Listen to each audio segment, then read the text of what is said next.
Salut à tous et bienvenue dans cette 5e vidéo, vidéo qui parlera de la famille Malfoy et qui va intéresser les fans de Drago et les Serpentards.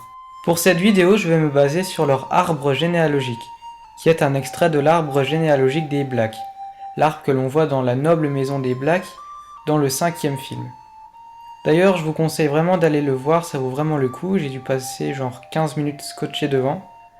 De toute façon, je pense que je ferai une vidéo où l'arbre y sera introduit.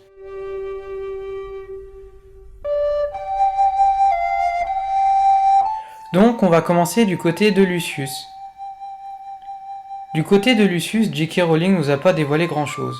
Son père s'appelle Abraxas Malfoy, il était marié à une femme qu'on ne connaît pas. Bref, ensuite est né Lucius. Lucius est né dans les années 50, son nom est sans doute tiré de la légende du roi Arthur, Lucius étant un ennemi du roi Arthur, comme avec Arthur Weasley. Il est connu pour étant le père de Drago ainsi qu'un mange-mort. Il commença des études à Poudlard en 1965 et les termina à sa 7e année en 1972 à Serpentard. Il était préfet et après ses études, il a même travaillé à Poudlard en tant que membre du conseil d'administration de Poudlard jusqu'en 1993, lorsqu'Harry était à Poudlard en fait. Lucius a toujours été un mange-mort pendant le règne de Voldemort, jusqu'à sa mort. Il a tellement la manie du sang pur qu'il voulait éliminer les sangs de bourbe dans la chambre des secrets, comme je l'ai dit dans mon épisode précédent. Il a même réussi à suspendre Dumbledore de ses fonctions car il ne s'entendait vraiment pas sur ces histoires de sang. Lucius se montre fidèle lorsque Voldemort reprend son règne dans la Coupe de Feu, et prépare plein de mauvaises potions ainsi que des stratagèmes qu'il cachera au manoir des Malfoy. Dans le 5e livre, Lucius est envoyé à Azkaban à cause de la bataille au département des mystères. Et tout son manoir est fouillé et Arthur pensa qu'il n'y aurait donc plus de potions mortelles ou autre sorte de magie noire. D'ailleurs, c'est souvent grâce à Arthur Weasley que l'on sait beaucoup de choses à propos de Lucius. En 1996, Voldemort prit plein pouvoir sur le ministère et libère Lucius d'Azkaban.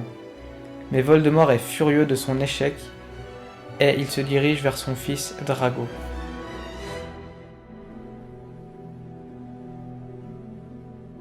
Donc les parents de Narcissa se nomment Druella Rosière et Sirius Black.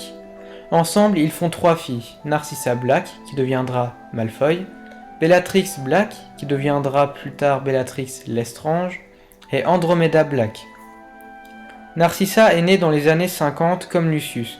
Elle a fait ses études à Poudlard à la maison Serpentard entre 1966 et 1973. Elle avait 1 an d'avance en fait par rapport à Lucius. On ne connaît pas grand chose à propos de Narcissa, mais on l'aperçoit à partir de Harry Potter 5, quand Lucius est envoyé à Azkaban.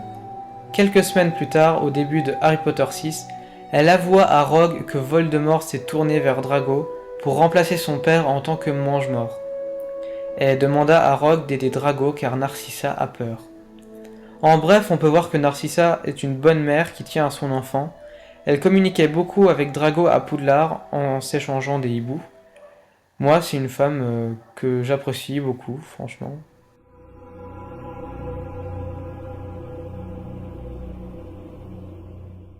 Donc Drago est né le 5 juin 1980 de Narcissa et de Lucius. Il est fils unique, il commença ses études à Poudlard à Serpentard en 1991 et il les termina en 1998 pendant la bataille de Poudlard. C'est l'ennemi juré de Harry après que ce dernier lui a refusé de lui serrer la main à Poudlard, dans le premier film. Avec Crabbe et Goyle, il ne louperait pas une occasion pour lui faire des malheurs, et généralement, les amis de Harry n'étaient pas les amis de Drago, et inversement.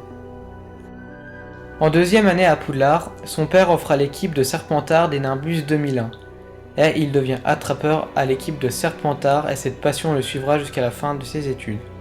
Drago était un enfant vraiment gâté durant les 3 premiers films, et même le 4e.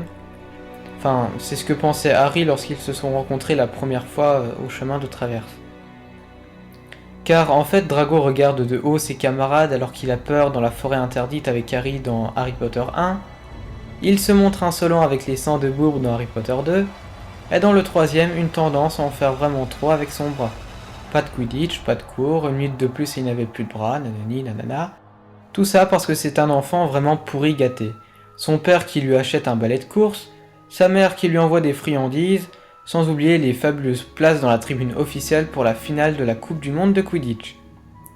Les fans de Drago, ne vous vexez pas, hein, je donne pas mon avis, je dis juste la vérité. Hein. Mais vous inquiétez pas, Drago va commencer à changer lorsque son père a été enfermé à Azkaban. Et Voldemort a eu l'idée incroyable d'utiliser un membre de Poudlard pour tuer Dumbledore. Comme ça, en utilisant Drago en tant que mange-mort, les protections de Poudlard seraient donc évitées.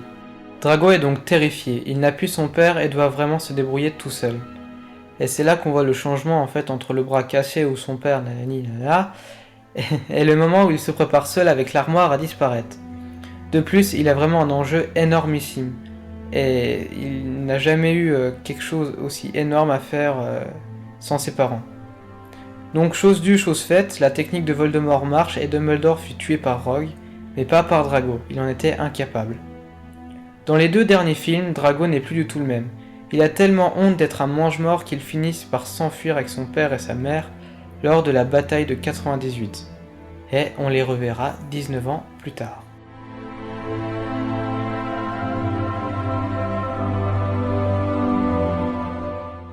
Donc une génération au-dessus, Drago est marié à Asteria Greengrass, pardon pour la prononciation, et ils ont un enfant, Scorpius Malfoy, on les voit avant que Scorpius prenne le Poudlard Express pour débuter une nouvelle génération. Donc pour terminer, je dirais que la famille Malfoy est une bonne famille où il y a eu quelques petits soucis avec Lucius, lorsqu'il est devenu mange-mort en fait, mais au final c'est vraiment une famille bien, Drago est vraiment quelqu'un de bien, je pense juste qu'il a eu une mauvaise éducation en fait, et une mauvaise influence auprès de son père. Voilà. Donc voilà, c'est la fin de cette 5e vidéo, j'espère qu'elle vous aura plu. Si c'est le cas, tu peux l'aimer, la commenter, la partager, tu peux t'abonner à ma chaîne. Tu peux également commenter, me dire ce que tu penses de cette famille, ça m'intéresserait bien. Et d'ici là, on se retrouve pour ma 6e vidéo sur le prisonnier d'Azkaban. Donc d'ici là, portez-vous bien et à plus.